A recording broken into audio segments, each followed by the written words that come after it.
Hello दोस्तों, आज हम लोग पढ़ने वाले हैं ब्लिग्स थ्योरी में जो अपलिफ्ट फेल्योर के लिए जो हम ये फार्मूला डिराइव करते हैं वो कैसे करते हैं। देखो अपलिफ्ट फेल्योर का फार्मूला कैसे डिराइव करते हैं, वेट ऑफ द फ्लूइड। देखो इसके लिए हम अपलिफ्ट फेल्योर कब नहीं होगा, जब वेट ऑफ द फ्लूइड है, फ्लूइड का जो वेट है वो काउंट्रैक्ट करेगा क्या, अपलिफ्ट प्रेशर जो आ रहा है सीपेज का उसको काउंट्रैक्ट करेगा। तो वेट ऑफ फ्लूइड ज़्यादा होना चाहिए, wait of fluid should be greater then uplift force, है कि नहीं।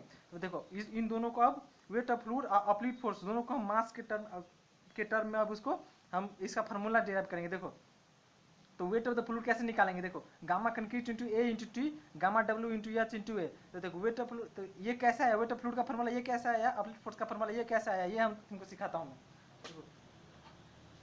गामा का क्या होता है फार्मूला, गामा होता है डेंसिटी, समझा। डेंसिटी का फार्मूला क्या होता है, डेंसिटी का यूनिट केजी पर मीटर क्यूब। तो density into A into T तो करोगे area into thickness of fluid, तो ये क्या केजी में आ जाएगा इसका ये यूनिट, समझ में आ गया। तो केजी में यूनिट आ गया, तो इसी के केजी में यूनिट आ गया, तो यही हो गया वेट।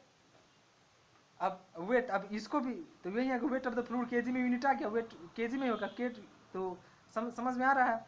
तो अब देखो gamma concrete into A into T, तो ऐसे ही अपलिफ्ट फोर्स का भी तुम ये करो मास के टर्म में, तो यही ये फार्मूला आ जाएगा। तुम सोचो थोड़ा, गामा डेंसिटी होगा इंटू एच इंटू एरिया करोगे तो तुम्हारा आ जाएगा क्या, ये केजी में इसका भी यूनिट केजी आ जाएगा, इसका भी यूनिट केजी बराबर हो गया। Gamma concrete into A into two should be greater than gamma W into h into A. इतना तक समझ में आ गया।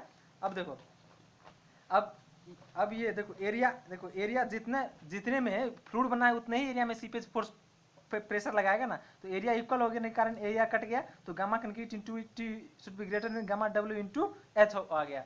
देखो तो अब T equal to H by gamma concrete by gamma W, T equal to H by gamma concrete into gamma W, T equal to H by gamma concrete into gamma W, तब T equal to H by G. तो देखो यही thickness of fluid should be greater than H by ji, then no uplift, uplift तब नहीं होगा। तो अब देखो t greater than H by g है, तो ये एच क्या है, hydraulic gradient measured from the bottom of the fluid. देखो hydraulic gradient measured from the bottom of the fluid, मैं तुमको समझाता हूँ। देखो अब ये देखो हाइड्रोलिक, देखो एक है ये है हेड और एक ये है हेड। देखो तो ये है head of water from the top of the fluid H dash, and head of water from the bottom of the fluid H.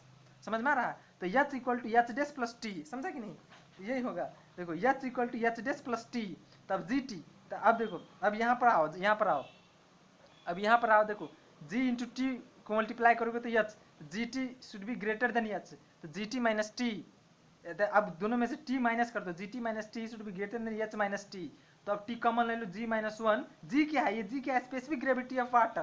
देखो तो ये जी कैसा है, गामा ऑफ समथिंग, मतलब density of something by density of water equal to specific gravity होता है, specific gravity को हम जी बोलते हैं। समझ में आ रहा है। तो ये g t minus t should be greater than h minus T.